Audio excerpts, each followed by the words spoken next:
What is going on, my dudes? As you see, the Subaru's here with no engine. Yeah, because we're doing this again. Oh yeah, we're actually gonna rebuild the engine in the Subaru this time because I blew it pushing too much boost through that turbo. Oh, I almost slipped off this. Through that turbo. This has actually been blown for a few months now. I got all my wiring in there and stuff. I'm getting a Mega Squirt. We're gonna tune it and all that stuff. Getting a new clutch because this one could not handle the like 300 400 horsepower I was putting out before. So that was stage 1. I'm going up to stage 4. That one actually is in good condition, so if anyone wants to buy it, they can buy it. But yeah, we're gonna get started by taking this thing apart. I found this. I thought that was pretty cool to keep. It's a pure metal. It's old, and I don't know, I like it. I just can't believe they made like emblems going to the side of their car, just pure metal back then. Like, this must have been it must have been expensive to manufacture. So yeah, I'm also gonna work on the exhaust because this is a little bit of it's been a little bit of an issue. The sealing, like as you can see, the black right here, like it's been seeping through. The sealing isn't that good, so I'm gonna make my own seals this time. But yeah, so let's get started by taking the intake manifold off, and I'm gonna start, doing all that fun stuff. So I'll get back to you in a bit once I start getting this all done.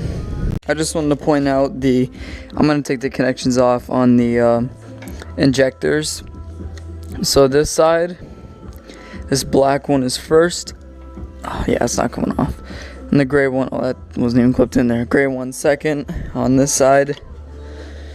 This is supposed to be black, comes off first, and the gray one comes off second. So gray's up front, black's in the back. Well, comparing on how you're looking at the engine. So, and also on this connection on the left side of the engine, see it says L for left. There's a sensor right here. Don't exactly know what it's to, but you remove it, and it's clustered with these two ignition ones. So I'm gonna remove that and then continue on with this journey.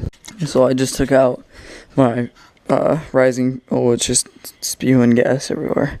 My rising rate fuel pressure regulator. I don't know what you want to call this thing, but I mean it works fine. So anyone who wants this thing comes with the tubing and everything you need. Perfectly fine. I like it. It's 12-to-1, so perfect for Miatas. And if I ever get a Miata, I'm probably gonna use that. But I took it off right here. Next, I'm gonna take off some of the other connections. Like this one, have no clue what it's to, but those are the colored wires. There's a whole bunch of connections on here that I don't know what it's to, but removing them because might not need them. But I'm still gonna keep the wiring harness. Like here's the throttle position sensor. Here's my, ow, that really hurt. Ignition, ow. Why is this thing gotta be so mean? We got anything else going over here? I'm pretty sure, yeah, there's one heading, there's the crank angle sensor right there, and that's running all the way down the middle, but anyways. So, alright, I'm gonna remove some more stuff and keep you guys updated. Don't forget to move your ground. It's just a simple 12mm bolt. Remove the bolt, and then the ground just comes right off. I just wanted to go over that this idle air control valve right here, I already had unplugged when I installed the turbo because, the turbo would not idle with this thing on. It would mess up all the airflow. So it was just this one. Mine has a crack in it, as you can see. But yeah, it just plugs in and out, and these are the color wires. Black, and big fat yellow, and a small white, and they all have different colored lines on them. But that's most of the wiring harness already off. There's two things that go to the radiator thing down there. I have no clue what it's for. And then the crank angle sensor, and then your oil pressure sensor, which the oil pressure sensor literally just slides off with your finger. And then the crank angle sensor is going to be right here, right up front. So I'm going to remove those two, and then this whole wiring harness will literally just come right off. Now that you got those removed, see, harness is down there on the ground. It's a spider harness. I'm gonna still continue to remove this intake manifold while keeping everything on there as much as I possibly can. So it's only gonna be a few connections here and there that I'm gonna have to remove. So This should not be that hard. So as I was removing this intake manifold, see, it's loose now. It's ready to pull up.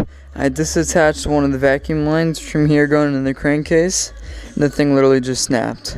So, I don't know what's in there, but it's nasty and it goes into the crankcase. I don't know, it's nasty. But I'll fix it eventually.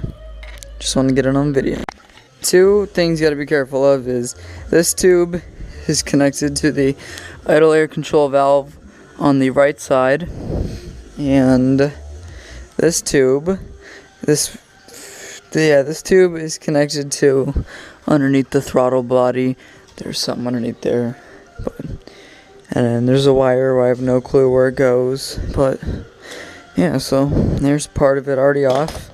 Got my 2 gaskets. Pretty sure I'm getting new gaskets in the gasket kit that I ordered, so I'm gonna take off this top radiator thing, and I'm gonna start taking off all the accessories because of course you don't need those on there. And yeah, and then we can start taking off the heads and stuff. Now that I got the radiator tube gone, I'm gonna start removing the accessories up here. But this is the top of your engine. You can see the ports for the radiator fluid and your intake ports, all that crap. You might want to plug those up, but honestly, I'm taking this whole thing apart, so if there's anything in there, it's going to get washed out. I'm going to clean this whole engine, but yeah. I'm going to start taking apart all this stuff. Let's go around the front. This is what I'm not looking forward to, is I got all these pulleys, and then I got the timing pulley underneath, and I'm just not looking forward to it. It's not that fun to do, but oh well, at least it's getting done. Alright, so I got the engine hoist up a little bit so I can get kind of face to face with these pulleys.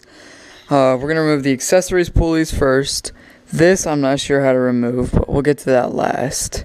For right now, I'm going to undo the tensioner here and undo the tensioner here, and then that'll loosen up the pulleys, and I'll pull this one off first, and then I'll pull this one off, and there we go.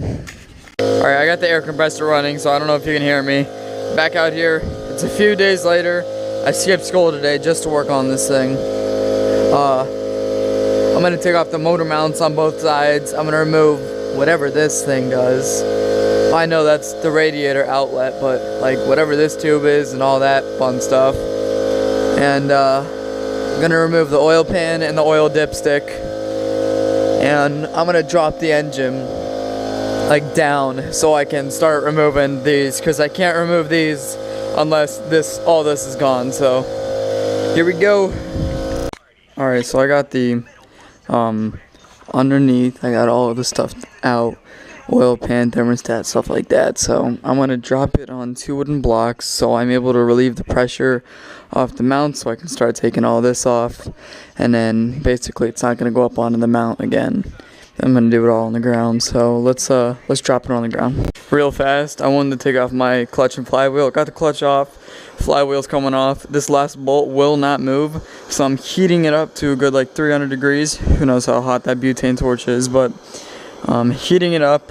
That's how I got the rest of these bolts off. These bolts are extremely hot. That bolt is like almost melting, but it's a little red back there, but yeah, so I'm going to take the flywheel off before I take everything else, before I put the engine down. Just makes everything better. Alright, so we got it on the ground. Flywheel is not off. Only reason is because there's one bolt that literally won't move. So, like, no matter what I do, I heated it up and everything. Got the, what goes right here? What pump? It's not a pump. AC pump, then the alternator, and then I'm going to get the power steering pump off. My, actually loose oil feed. That thing is kind of loose. I was not really planning on taking this off during my engine rebuild, but I guess I will. Only reason is just to make everything easier. Got the oil pressure or heat sensor in the back. Don't know what exactly that is, whether it's pressure or heat. Crank angle sensor, your cam angle sensor. There's a whole bunch of sensors on here, but yeah, it's coming. So I'm going to get that off. I'm going to start getting the timing pulleys and stuff off, and then we'll go from there. Alright, so I know I jumped way ahead while doing this. I got everything off the front. This bolt was a pain to undo. I'm just warning you, but I was able to do it. If you want to know how I did it, just leave a comment down below and I'll explain it to you, because right now I really don't feel like it. Got your cams on both sides. Mine's a single cam because it's an EJ, like it says right there, EJ22. Basically, once you got all that off, you finally are able to start getting your cylinders off. So in order to do this, you need a 9/16 hexa bit. I think that's what these are called. And just work some magic, basically. So I'm going to do this. I'm going to pull off the cylinder head and we'll see how it goes. So I got these 3 over here already loosened, but it literally took this breaker bar, an extension bar, and then another extension bar after that to break it. And I mean, it's crazy. So I'm gonna get the rest of the bolts off. So I jumped way ahead and literally took the whole thing apart. Like it was like one after another and everything just started coming apart. I have no clue where I left off on the video, but what scares me is everything looks fine. The heads, even though they're dirty, they look alright. And so does the pistons. Oh. What is that?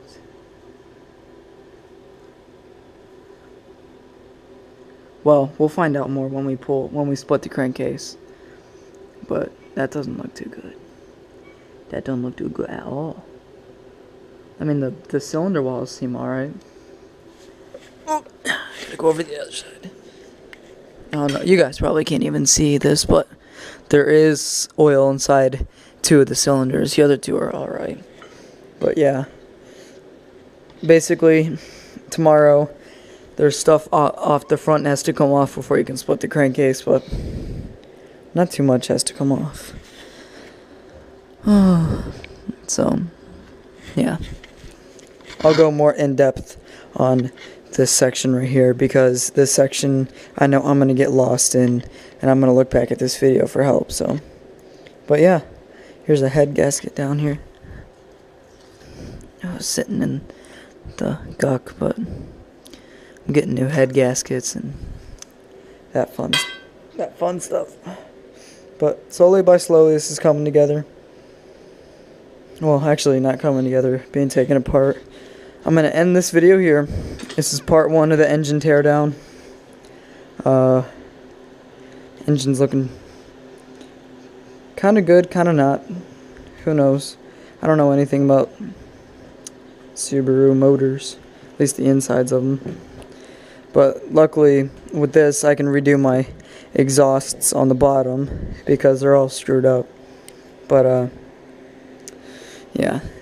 Who knows about this? I still think I'm going to get the forged pistons. Even though these pistons look to be alright, I think I'm going to get the forged pistons to lower the compression and just so I can have more faith in the engine. But yeah, there's the end of this one.